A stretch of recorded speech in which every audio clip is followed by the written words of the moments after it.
Bonjour la classe. Nous commençons une nouvelle session aujourd'hui. Je vous ai promis que nous allons avoir des laboratoires à faire et nous commençons nos laboratoires aujourd'hui. Et nous avons en ligne l'un de nos étudiants basé à Cape Town qui suit nos cours online.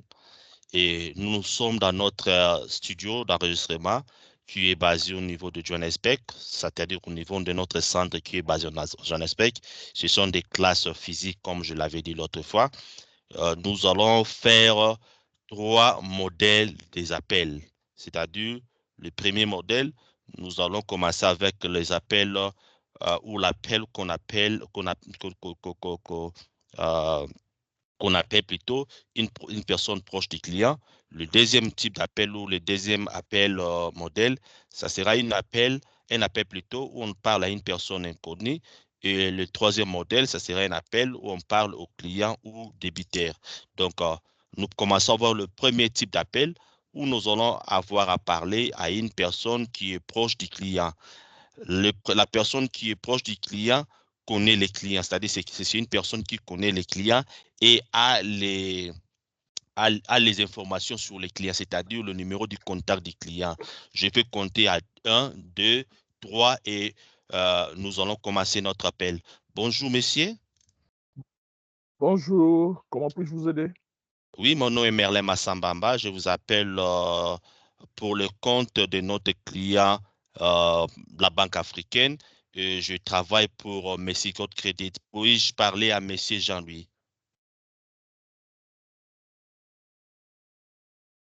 Monsieur Jean-Louis. Yes. Monsieur Jean-Louis n'est pas disponible pour l'instant et il n'est plus avec nous. OK. Euh, Puis-je avoir les informations sur monsieur Jean-Louis? J'aimerais bien avoir son numéro de téléphone parce que là, on doit le contacter d'une façon urgente. Vous avez le numéro de téléphone de monsieur Jean-Louis? Oui, bien sûr, j'ai son numéro, j'ai son contact, mais laissez-moi d'abord essayer d'entrer en contact avec lui et Mhm. après je vais revenir avec vous pour vous donner ses coordonnées si possible. OK. Euh, Comment vous appelez, monsieur? Moi, je m'appelle Jean Bedel. OK, monsieur Jean Pétel. OK, je vais vous donner nos informations, c'est-à-dire nos détails. Je vais vous passer notre numéro de téléphone et notre courriel électronique, c'est-à-dire notre adresse email. Il peut nous appeler au numéro 069 069 308 308 96 96 15. 15. Et notre email adresse ou courriel, c'est Ok, Merlin. merlin.amba Point Amba. gmail.com. @gmail.com. OK. Euh, Monsieur, Jean-Louis peut nous contacter de lundi à vendredi de 7h à 16h. ok. De lundi à Et, vendredi, de 7h à 16h. Ok. OK. Et à travers notre email adresse, il peut envoyer le message à n'importe quel moment de la journée. Ok, il n'y a pas de problème. Comme ça, je vais entrer en contact avec lui et puis je vais lui passer tous vos coordonnées. OK. Merci beaucoup, monsieur Jean-Pédel, pour votre temps. Ok, bonne journée. Passez une bonne journée, monsieur. Merci. Là, nous avons eu notre premier appel. Vous avez compris que je parlais à une personne qui était proche du client.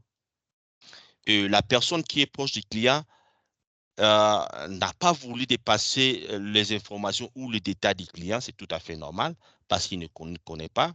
Et la personne proche du client nous a plutôt euh, demandé de laisser nos informations, nos coordonnées, de telle façon que il va passer ces informations-là à M. Jean-Louis et M. Jean-Louis va nous contacter. Vous avez vu que l'appel avait l'introduction bien, quand bien même que je n'ai pas parlé au débiteur ou au client, mais il y a eu l'introduction, j'ai fait la présentation de l'entreprise où je travaille, l'objet de l'appel, il y a eu le développement et à la fin, il y a la conclusion. C'est-à-dire, avant de mettre fin à cet appel, je y à remercier monsieur Jean-Louis, oui, par rapport à son temps. Parce qu'il faut toujours faire la conclusion en remerciant la personne avec laquelle vous avez y à parler. Et nous allons encore prendre notre appel. C'est toujours, je vais toujours parler à une personne proche du client, mais la personne proche du client n'a plus des informations concernant le client. C'est-à-dire la personne proche du client n'a plus les informations concernant le client ou le débiteur. À une, à deux, à trois, nous commençons notre appel. Bonjour, monsieur. Bonjour, comment puis-je vous aider? Puis-je parler à monsieur Jean-Louis? Monsieur Jean-Louis ne travaille plus avec nous. À qui j'ai l'honneur, s'il vous plaît? Moi, c'est monsieur Merlin Massambamba. Je vous appelle depuis Messicode Credit. C'est une entreprise spécialisée en recouvrement des créances et je vous appelle pour le compte de notre client, la Banque africaine. Vous avez dit que vous avez eu à travailler avec monsieur Jean-Louis? Effectivement, nous avons eu à travailler avec monsieur Jean-Louis il y a quelques temps, mais ça fait vraiment quelques temps qu'il n'est plus avec nous. Oui. OK. Par rapport aux informations que j'ai au niveau de mon ordinateur, il indique que le dernier employeur de M. Jean, lui, était la société MTN. Effectivement, mais il n'est plus avec nous. Il a été remercié et il n'est plus avec nous. OK.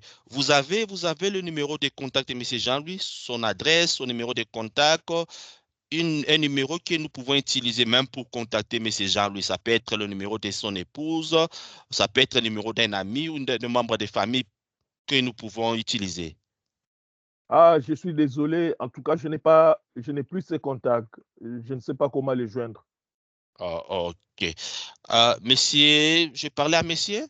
Moi, c'est Jean Bedel.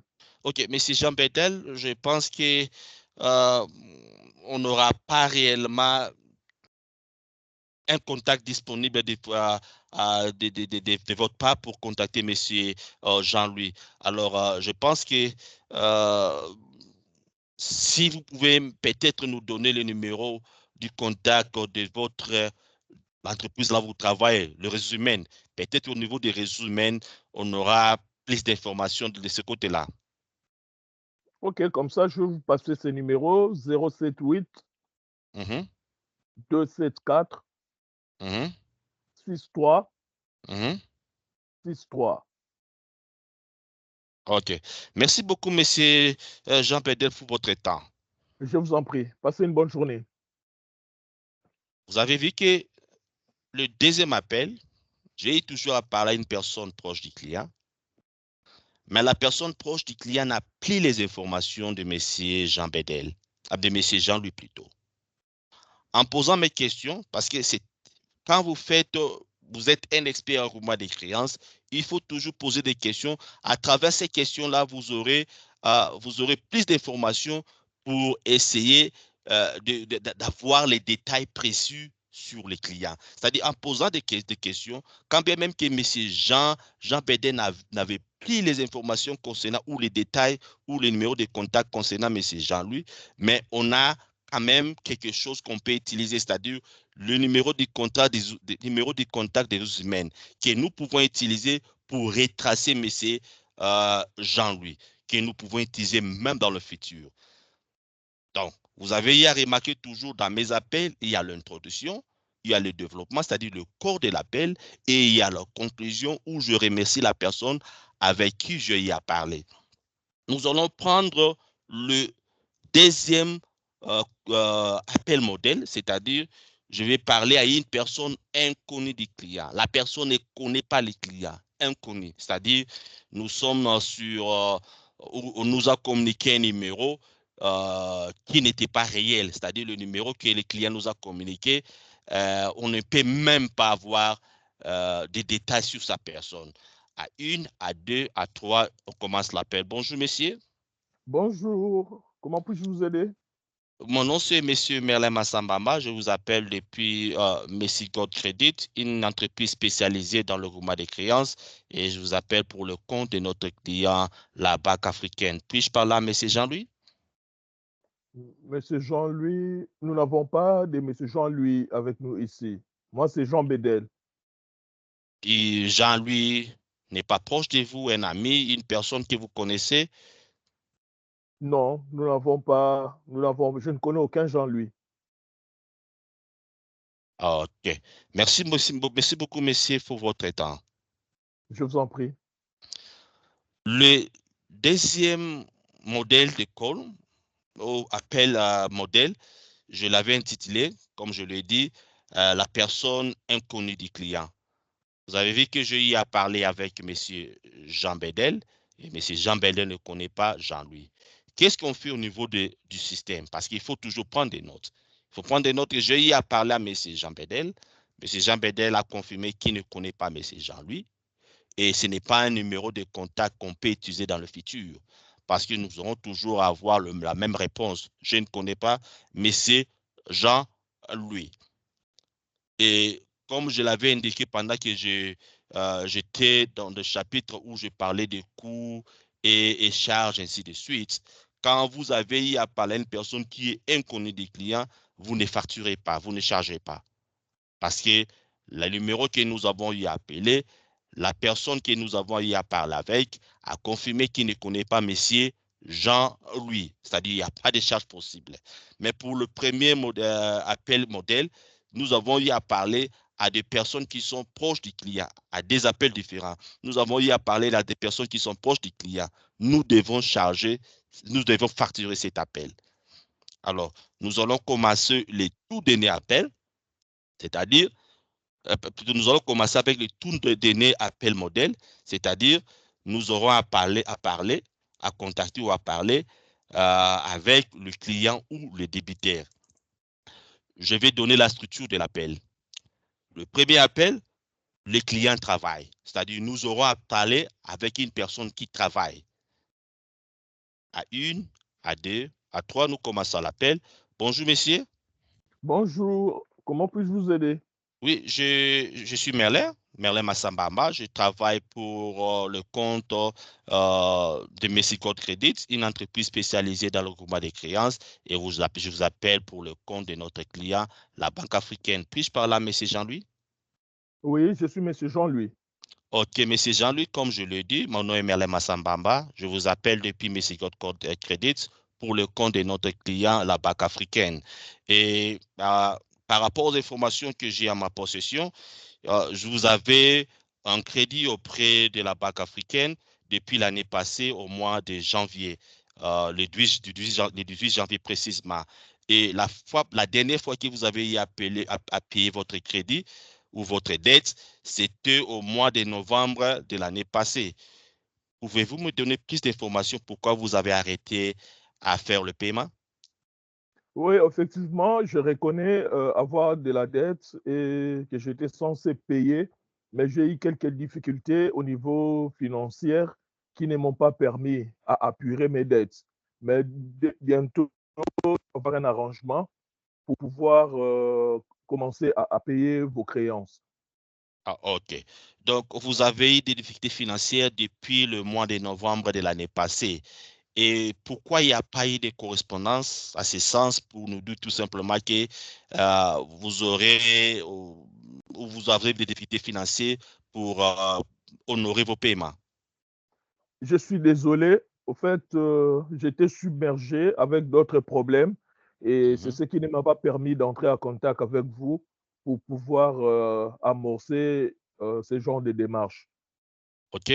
Malheureusement, par rapport aux informations que j'ai et l'instruction que nous avons reçue auprès de votre client, puisque vous avez arrêté de faire vos paiements, vous êtes autorisé ou je vous autorise à payer votre dette tout simplement, mais dans sa totalité. L'arrangement que j'aurai à faire avec vous, vous allez payer votre dette dans sa totalité et présentement, il est indiqué au niveau de mon ordinateur que vous avez une dette qui s'élève à 10 000 dollars et vous faites le paiement de ces 10 000 dollars dans sa totalité en 48 heures.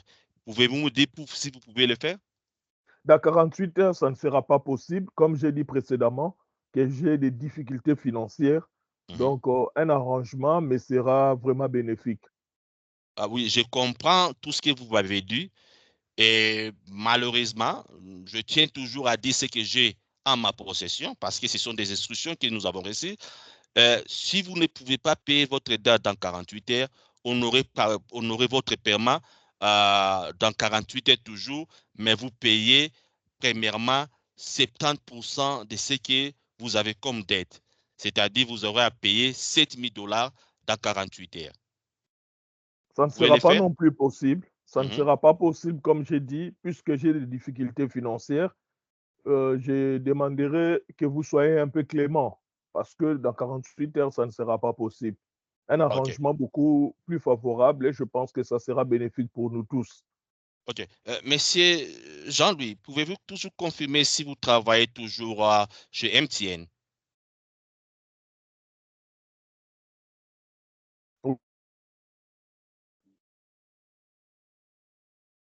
Effectivement, je continue à travailler chez MTN.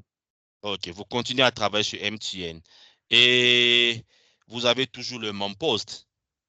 Oui, j'occupe le même poste. OK, parce qu'il est indiqué ici que vous êtes chargé des ressources humaines au niveau de MTN. Effectivement. OK. Voilà ce que je vous propose. Nous voulons réellement avoir une solution pour vous, une solution qui va marcher pour vous et une solution qui va marcher pour nous. Nous voulons de toutes les façons voir votre paiement dans sa totalité. Alors, voici ce que je vous propose. Ça, c'est un plan de paiement. Un plan de paiement unique, mais qui va réellement vous aider à faire un saving de 30%. C'est-à-dire, je vous autorise à payer votre dette dans sa totalité. Je vous donne une réduction de 30%. Vous me payez 70% à la fin du mois. C'est-à-dire, vous allez faire un saving, comme je l'ai dit, de 30% par rapport à la totalité de votre dette. Le saving de 30% représente 3 000 $. Vous me donnez 7 000 $ à la fin du mois. Ça vous arrange? OK, j'ai compris votre proposition. Mhm, Laissez-moi le temps de réfléchir mhm, et puis je vais vous donner la réponse. Mais pour l'instant, je ne peux pas mhm. vous donner une réponse concluante. OK. Euh, je pense que vous avez réellement vous avez des problèmes financiers et ma proposition là n'est marchée qu'à travers cet appel, c'est-à-dire je passe l'appel. Si vous êtes d'accord avec cette proposition, on clôture l'appel, on clôture la négociation. Je sais bien qu'à la fin des mois, vous allez me donner, vous avez me payer 7 000 $. Si vous me demandez de vous donner le temps, c'est-à-dire, je dois vous appeler après. Je pense que cette proposition, maudit, ne marche pas. Alors, je vais vous donner une autre proposition. La proposition, ma dernière proposition, c'est celle-ci. Vous avez une dette de 10 000 $.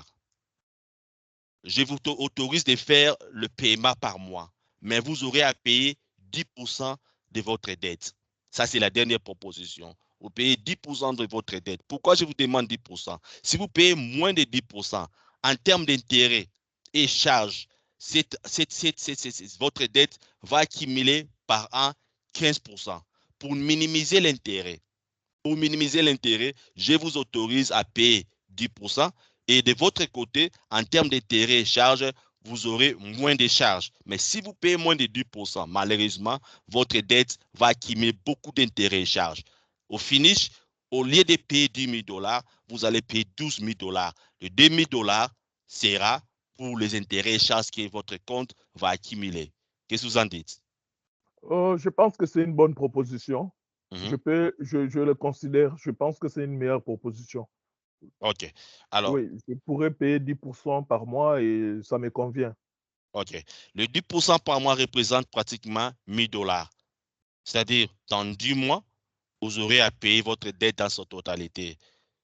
Le 10%, comme je l'ai dit, représente 1 000 $ par mois que vous aurez à payer. Alors, j'aimerais bien comprendre quand est-ce que vous touchez votre salaire Je touche mon salaire à la fin du mois. à la fin. Quand est-ce que, C'est entre le 28 et le 30. entre le 28 et le 30? Oui, mais comme nous OK. sommes au mois de février, nous pouvons dire entre le 25 et la fin du mois, Et la fin du mois, c'est-à-dire le 29. le 29. OK. Je vais voir tout simplement mon calendrier. Euh, OK, oui. Février 2024, le 29. Donc, vous allez payer 1 000 $ entre le 25 et le 29. Correct. OK. Nous allons maintenant parler de la manière dont vous allez payer, ou vous allez payer plutôt votre dette. La seule et l'unique proposition, parce que vous avez arrêté, vous avez décidé, vous avez dit que vous avez des problèmes financiers, c'est normal, oui, mais il y a eu une période que vous n'avez plus honoré votre dette, c'est-à-dire le mois de janvier, plutôt le mois de novembre, le mois de décembre, le mois de janvier 2024, nous n'avons pas reçu votre paiement. Alors, la seule et l'unique proposition que je mets sur la table de négociation, nous allons signer avec vous un ordre, un debit order, un ordre de paiement, je pense. Nous allons signer avec vous un debit order. Et comment le debit order marche? Le debit order, au lieu qu'on vous laisse faire le paiement physique, avec le debit order, vous faites le paiement via transfert, via paiement électronique, c'est-à-dire l'argent va circuler de votre banque vers notre banque. Vous faites le paiement électronique. Je suis d'accord avec les debit order. Je suis Vous êtes d'accord. d'accord avec les debit Je order? suis d'accord avec les debit order. OK. Alors, nous allons lire avec vous le debit order script. Nous allons lire avec vous le debit order script.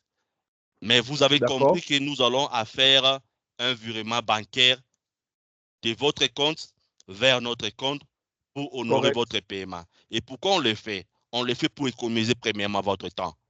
Au lieu de faire le paiement physique, de venir vers la banque et faire le paiement physique, parce peut-être que le jour du paiement, vous serez occupé.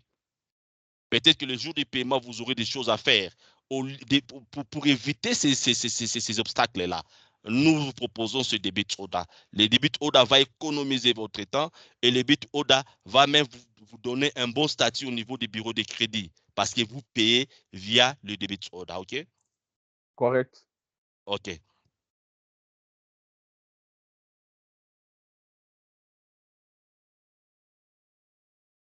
Nous n'allons pas lire le debit order, chers étudiants. Nous n'allons pas lire le debit order.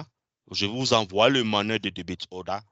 Comme ça, vous allez le voir de votre côté comment on fait les scripts de debit order. Ça, c'est un appel et je ne vais pas lire le debit order. Je vais passer directement de l'autre côté de l'appel. C'est-à-dire, je continue mon appel sans lire le debit order. Et le debit order, je vais vous envoyer. Si vous envoyez votre numéro de téléphone, parce que je vous ai dit qu'on a un groupe WhatsApp, vous envoyez votre numéro de téléphone. Nous allons envoyer certains documents via votre numéro de WhatsApp pour que vous ayez ces informations-là. Comme je l'ai dit, je ne vais pas lire le debit order. Je passe tout simplement de l'autre côté de l'appel. OK, monsieur Jean-Louis, nous avons fait un debit order avec vous qui s'élève à 10 000 $. Et parce que vous avez dit que vous allez recevoir votre salaire entre le 25 et le 29, je vous ai dit qu'avec les debit order, il faut nous donner une seule date. Donc, nous allons faire un debit order avec vous chaque dernier jour de fin de mois. OK? Correct. OK. Correct. Avant que je termine avec mon appel, je vais faire la mise à jour de vos informations. Pouvez-vous confirmer votre numéro de téléphone? Mon numéro, c'est 078 274 6363. OK. Pouvez-vous aussi nous donner votre adresse email ou le courriel électronique? Mon adresse email, c'est J ou J Kwemile en un mot, @gmail.com. OK. Et votre adresse postale et où, votre adresse là où vous habitez? L'adresse, le code postal, c'est 74 11. Et puis l'adresse, c'est Kenilworth, le secteur, c'est Kenilworth,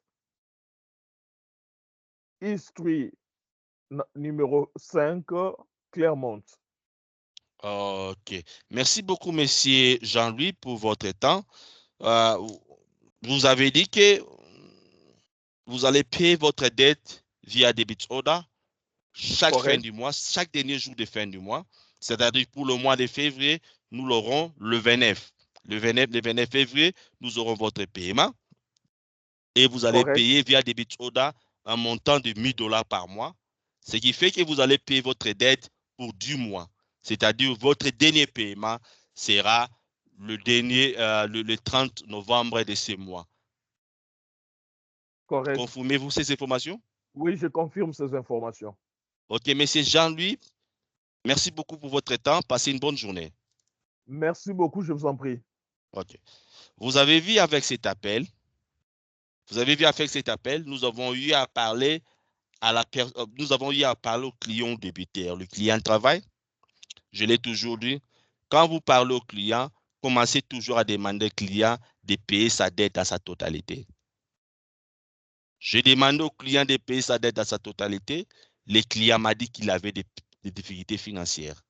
Et ces difficultés financières ne l'ont pas permis de payer sa dette au mois de novembre 2023. J'ai encore poussé le débiteur à payer au moins 70% de sa dette.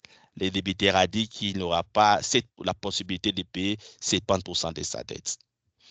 Je suis encore revenu à charge.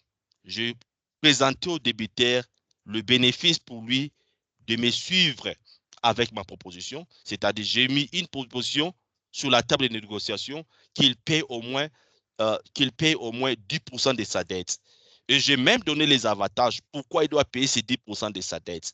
En termes d'intérêt et charges que sa dette devait accumuler, qui pouvait faire passer sa dette de 10 000 $ à 12 000 $, ça serait mieux pour lui d'honorer sa dette en payant 10% au moins de la totalité de sa dette, c'est-à-dire 1 000 $ par mois. Parce qu'en termes de charges et intérêts, ça serait un saving pour lui. Et M. Jean lui a accepté. Au lieu de demander ou de laisser M. Jean lui a continué à faire des paiements physiques. Parce qu'en réalité, le paiement physique, le dernier paiement physique qu'il a fait, c'était l'année passée, au mois d'octobre. Nous n'avons plus eu de paiements concernant sa dette depuis novembre de l'année passée. Alors, pour essayer de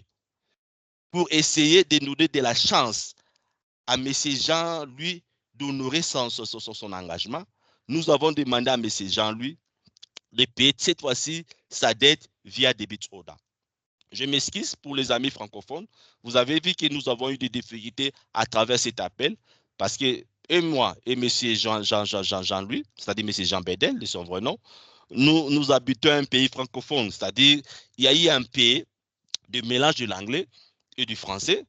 Je m'excuse pour cela, c'est normal, c'est tout à fait normal. Quand vous habitez un pays francophone pour plus de 10 ans, un pays anglophone pour plus de 10 ans, vous aurez du mal à parler un français qui n'est pas mélangé à l'anglais. Malheureusement, nous avons eu, nous tous, moi et M. Jean-Louis, à mélanger notre français un peu avec l'anglais, ainsi de suite. C'est tout à fait normal, comme je l'ai dit. Donc, revenons sur la négociation ou la qualité de négociation que j'ai eu à faire. M. Jean-Louis a accepté de payer 1 000 $ via débit order. Cela garantit aussi le paiement de mon côté. Je l'ai dit pendant mes cours, une personne qui paie sa dette via débit order, ce paiement-là est honoré à 95%. La plupart des gens qui signent un débit order honorent leur paiement à 95% par rapport aux gens qui nous disent qu'ils vont payer physiquement vers la banque, faire un paiement physique. Ces gens-là n'honorent pas souvent leur paiement. C'est par rapport à mon expérience. Je y ai à voir cela. 30% de ceux-là qui disent qu'ils vont faire le paiement physique, c'est seulement 30% qui honorent leur paiement. C'est-à-dire, par rapport à cette expérience ici de suite, j'ai poussé M. Jean-Louis à faire un paiement via debit order. Ce qu'on appelle en français ordre de débit. Donc, ça m'a même échappé. Donc, en français, on appelle ça ordre de débit. Vous avez aussi vu qu'avant que je termine mon appel, j'ai eu à faire la mise à jour des informations de M. Jean-Louis. Pourquoi je le fais? Parce qu'au futur, M. Jean-Louis peut se décider de changer le numéro de téléphone. Mais du moins, nous avons l'adresse physique, le courriel électronique de M. Jean-Louis. Nous pouvons toujours contacter M. Jean-Louis. C'est très important. À chaque fois que vous parlez au débiteur, il faut toujours faire la mise à jour des informations de monsieur, des informations du débiteur ou client. Et vous avez vu qu'avant que je termine mon appel, je lui ai remercié M. Jean-Louis par rapport à son temps. C'est-à-dire, cet appel aussi a une introduction, un développement, c'est-à-dire le corps de l'appel, ainsi que la conclusion. Et dans la conclusion, je pris les soins des réphrases, comment on appelle ça, je vais le faire en anglais, tout summarize, c'est-à-dire de ramener mot pour mot tout ce que M. Jean-Louis a dit. M. Jean-Louis, vous avez dit que vous allez payer 10 000 $, vous avez payé plutôt, vous allez payer 1 000 $ les derniers jours de chaque mois, confirmer ces informations si je suis wrong. Je vais mélanger l'anglais, malheureusement. Et M. Jean-Louis a accepté en disant que non, tout ce que vous avez dit est vrai. C'est-à-dire, il y a même le commitment, ce qu'on appelle en anglais encore, il y a même le commitment. M. Jean-Louis a confirmé, M. Jean-Louis a confirmé tout ce que vous avez paragraphé, tout ce que vous avez mis, tout ce que vous avez dit en paraphrasant est vrai parce que je l'ai dit. Il a confirmé. Nous allons prendre le dernier appel. Aujourd'hui, j'aurai réellement des problèmes parce que je mélange mon anglais et le français. Je m'excuse pour cela. Nous allons prendre le dernier appel. Le dernier appel, nous parlons toujours à la personne, nous parlons toujours au débiteur. Mais pour ce dernier appel, j'aurai affaire à un client qui ne travaille plus. À 1, à 2, à 3, nous commençons l'appel. Bonjour, monsieur. Bonjour. À qui j'ai Euh, l'honneur, s'il vous plaît? oui, mon nom est Merlin Massambamba. Je vous appelle pour le compte de Messicode Credit, une entreprise spécialisée dans le groupement des créances. Et je vous appelle pour le compte de notre client, la Banque africaine. Puis-je parler à M. Jean-Louis? Oui, je suis Monsieur Jean-Louis. Monsieur Jean-Louis, comme je le dis, je suis Merlin Massambamba et je vous appelle pour le compte de notre client, la Banque africaine. Et par rapport aux informations que j'ai en ma possession, la dernière fois que vous avez payé votre dette, c'était au mois de septembre de l'année passée, septembre 2023. Pouvez-vous nous dire pourquoi vous avez arrêté de faire le paiement? Effectivement, je n'ai plus effectué mes paiements, mais c'est dû au fait que j'ai perdu mon emploi et je n'ai plus de revenus. Voilà pourquoi je ne suis plus en mesure ou je n'étais pas en mesure de payer mes dettes, d'honorer mes dettes. OK, je comprends ce que vous avez dit, monsieur Jean-Louis. Hum, j'ai des instructions devant moi venant de notre client. Je lui ai dit que je vous appelle pour le compte de notre client, la Banque africaine. Et au niveau de la Banque africaine, on veut bien que vous puissiez faire le paiement de votre dette dans sa totalité. Je compris que vous avez perdu votre boulot, mais de l'autre côté, on veut le paiement de cette dette dans sa totalité à 48 heures. C'est-à-dire, vous payez 10 000 $ dans sa totalité en 48 heures. Comme j'ai dit précédemment, je viens de perdre mon travail, donc Mhm. je n'ai plus de sources de revenus pour être en mesure de payer ma dette. Donc, dans Euh, 48 heures, ça sera impossible que je puisse honorer mes quand dettes. est-ce que vous avez perdu votre boulot? C'est depuis le mois de septembre. Le mois de septembre. Et vous travaillez toujours pour MTN. Et vous Non, travaillez à cette époque-là. Vous travaillez oui, pour MTN. à cette époque, je travaillais encore pour MTN. OK. Et par rapport aux informations que j'ai à ma possession, vous êtes au département technique, c'est-à-dire le département télécom et informatique. Correct. OK. Et je puis savoir la nature, comment vous avez perdu votre boulot? C'était le licenciement, c'était un congé technique, c'était quoi au fait? En fait, ils ont eu ce qu'on appelle retrenchment. Donc, ils ont diminué le nombre de personnel et j'étais parmi les gens qu'ils ont remerciés. Et vous avez touché votre décompte final? Je n'ai pas encore touché mon décompte final. Quand est-ce que vous pensez que vous aurez à toucher votre décompte final? Vous connaissez bien la procédure? Oui, les avocats sont en train de travailler sur ça avec l'entreprise. Dès Mhm. que j'aurai des réponses par rapport à cela, je vais vous faire compte. OK. Et par rapport à toutes ces informations que j'ai en ma possession, vous habitez, confirmé ou rejeté ce que je vous donne comme information. Vous habitez toujours Médren et sur l'avenue Richard. Effectivement, j'habite toujours Midrand, sur l'avenue Oh, Richard. ok. Vous avez mis train sur l'avenue Richard. Ok. Comment vous payez votre loyer? Parce que vous avez perdu le C'est boulot. Vous avez dit que vous c'est avez grâce, perdu le boulot. c'est grâce au salaire de ma femme, de mon épouse, que nous arrivons à payer le loyer. Et madame travaille. Parce qu'elle, elle travaille encore. Ouais. Ah, ok. Et où est-ce qu'elle travaille? Elle Vous êtes libre travaille de chez répondre, hein? Shoprite. Elle Elle travaille travaille chez où? Shoprite. Chez Elle travaille Shoprite. chez Shoprite. Ok. Lequel? Shoprite Midrand. Oh, Shoprite Maîtresse. Ok. Et c'est madame qui paye le loyer, c'est madame qui paye pour les études des enfants et c'est madame qui fait tout. Non, ça c'est personnel. Ça c'est Oh, ok. personnel, mais c'est Ok. elle qui a la charge du paiement Ok. de So, loyer. à part madame, il n'y a pas de source de revenus dans la famille. À part madame, nous n'avons pas d'autres sources de revenus. Ok. Voici la proposition que je vous donne parce que ce sont des cas que nous retrouvons. Au finish, vous devez payer votre dette. À ne pas payer la dette, vous vous enfoncez parce que en termes d'intérêt, d'intérêt, en termes de charges, ces dettes continuent à accumuler les intérêts, continuent à accumuler des charges. Alors, la plupart des cas, je recommande toujours aux clients, s'il y a une personne qui est proche de vous, qui travaille, allez toujours consulter cette personne pour vous, pour exposer votre cas, expliquer votre cas, pour que vous avez reçu un appel venant de Mexico de Crédit, il y a ceci, il y a cela, et peut-être que madame peut vous aider à payer ces dettes. Je ne crois pas que madame puisse être en mesure Mhm, de payer mes dettes.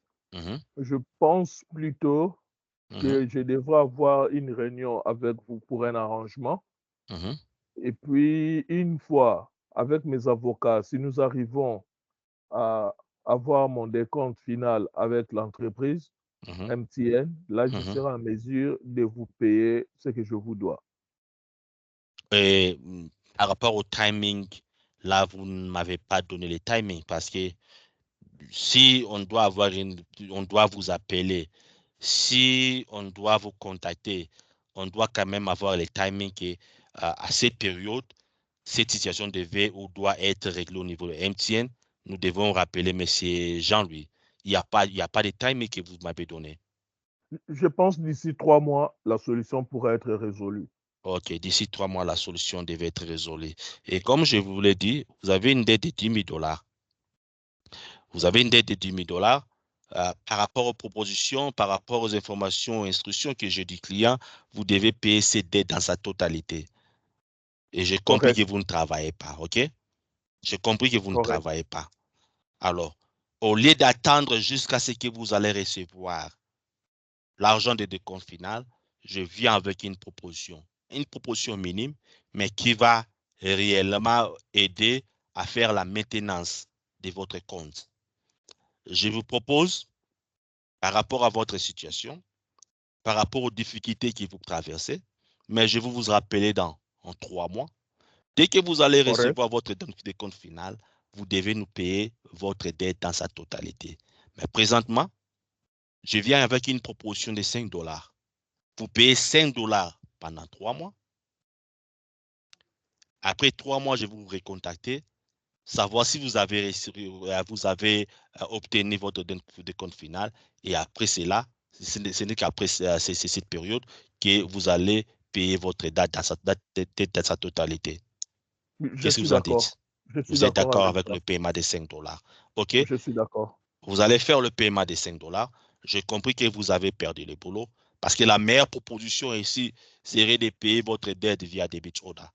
Mais parce que votre argent n'est pas sûr de cet argent, parce qu'avec le debit order ou ordre de débit, avec le debit order, ordre de débit, vous devez être sûr d'une dette. Vous devez me donner une date à travers laquelle vous devez payer votre dette. Et parce que vous ne travaillez pas, ce n'est pas une bonne proposition pour nous de vous proposer ou de vous orienter à faire le paiement via un ordre de débit. je vais vous proposer à faire un paiement physique. Vous retournez auprès de la banque et vous allez faire le paiement de 5 dollars pour 3 mois. OK? Correct, correct. Après Je cet suis appel, je d'accord. vais vous envoyer vos détails. Les détails que vous allez utiliser au niveau de la banque pour faire le paiement. Et à chaque fois que vous faites le paiement, il faut toujours me contacter pour confirmer les paiements. OK? Je suis d'accord. OK. Alors, après cet appel, comme je le dis, je vais faire un SMS et vous allez recevoir ou vous allez obtenir tous nos détails pour faire ce paiement physique auprès de la banque. OK? Oui, je suis d'accord. OK. Je vais maintenant faire la mise à jour de vos informations. Vous allez tout simplement confirmer vos informations. J'avais dit que vous habitez Midren sur l'avenue Richard. OK? Correct. Pouvez-vous me donner votre postal adresse? Postal code, please. 7511. 7511. Ah, le numéro que j'utilise maintenant là, c'est votre numéro de téléphone? Non, mon numéro de téléphone, c'est 078 078 274 274 6363. 6363. Et vous avez un courrier électronique? Non, je n'ai pas de courrier électronique. OK. Et euh, on peut avoir un numéro de contact d'une personne proche, une personne proche de vous. Ça peut être votre Bien, épouse, ça peut être un enfant, mais nous devons avoir un numéro proche d'une personne proche de vous. bien sûr, je peux vous donner 069 069 308 308 96 96 15. 15. Et c'est le numéro de? C'est le numéro de mon épouse. Ah, OK. Et madame s'appelle? Elle s'appelle Georgine. Georgine. OK. Monsieur Jean-Louis, je vais paraphraser ce que vous avez dit. Vous avez dit que euh, vous avez confirmé avec moi que vous aurez à payer 5 dollars par mois pendant 3 mois. Et on va vous rappeler après 3 mois pour avoir certaines informations sur votre décompte final. Il y a déjà des avocats, vos avocats qui travaillent là-dessus. Et je vous ai dit que vous allez, si vous avez obtenu votre décompte final, vous devez payer votre dette dans sa totalité. Confirmez-vous ces informations? Oui, je confirme ces informations. Comme je l'ai dit, après cet appel, je vais vous faire un SMS pour avoir le détail ou les coordonnées que vous allez utiliser au niveau de la banque pour faire un paiement physique. Vous avez une question? Non, je n'ai pas de questions. Merci beaucoup. Merci beaucoup, Monsieur Jean-Louis, pour votre temps. Merci. Passez une bonne journée. Merci beaucoup. Vous avez compris que le deuxième appel, j'ai eu à parler à une personne qui ne travaille pas, les clients. Le client ne travaille pas. Le client a perdu son boulot. Et à travers la négociation, j'ai eu à avoir certaines informations que je pouvais utiliser à ma faveur. Parmi les informations, j'ai compris que madame travaillait. Cela maintenant dépend d'une personne à une autre. Et j'ai poussé les clients à parler à madame pour essayer de régler cette situation de dette. Malheureusement, les clients n'ont pas voulu prendre cette option que je mets sur la table de négociation. Et heureusement pour moi, j'ai toujours eu à pousser les clients. Les clients ont accepté de payer 5 dollars par mois pendant 3 mois. Et nous devons rappeler le client après 3 mois pour en connaître plus sur la procédure de décompte final. Vous avez vu que l'appel a toujours eu la tête, c'est-à-dire l'introduction. Il y a eu le développement où j'ai eu à poser beaucoup de questions pour essayer d'être confortable avec ma négociation. Et il y a eu aussi la conclusion. Et cette fois-ci, dans la conclusion, je vais laisser le champ libre au client en posant la question ou à demander au client s'il avait une question à poser. Vous comprenez? C'est-à-dire, j'ai eu du temps à faire une bonne négociation et même à comprendre la situation financière du client. C'est très important. C'est très important de poser toujours des questions qui peuvent vous aider à orienter la négociation, qui peuvent vous aider à tenir bien votre négociation. Rappelez-vous que quand vous appelez, vous êtes les maîtres de cet appel. C'est-à-dire, vous devez orienter la négociation. Ne laissez pas les clients orienter la négociation. C'est ta négociation, c'est ton appel. Donc, il faut être strict par rapport à cela. Nous avons terminé avec ces 3 appels modèles. Prochainement, nous allons utiliser notre étudiant pour faire ces genres d'exercices. Et je vous ai dit, ce genre d'exercice ne sera pas conduit seulement par moi. Vous aussi, étant qu'apprenant, vous devez le faire avec le collègue de classe et vous m'envoyez ces appels audio pour essayer un peu de traiter l'information et voir si vous avez bien orienté la négociation ou non. Nous avons terminé avec ces sessions. Je remercie M. Jean Bedel pour son temps. Merci De beaucoup, M. rien. Jean Bedel, pour ton temps. De rien, mon frère, de rien. Okay. Je vous en prie.